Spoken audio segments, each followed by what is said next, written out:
telah seminggu hidup di kota Kathmandu dan tidak dibenarkan beroperasi ataupun berniaga ataupun berada di jalanan.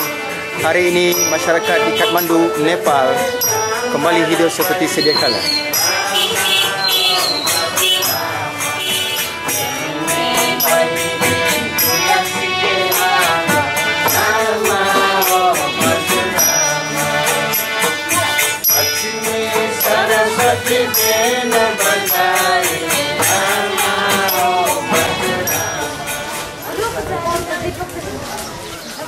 Sekarang saya sedang berjalan di tengah-tengah kota Kathmandu.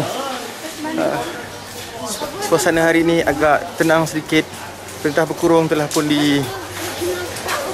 ditamatkan dan kelihatan di jalanan orang berniaga seperti biasa.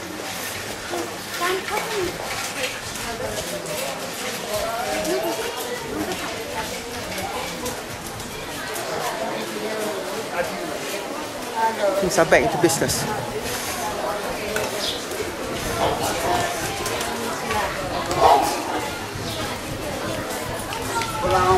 Well, it's not as hectic as you can see. Tidak sesibuk seperti hari biasa. Tapi hari ini adalah hari cuti. Dan keadaan yang hujan daripada pagi sekejap-sekejap membuatkan situasi tidak sehirup pikuk mana.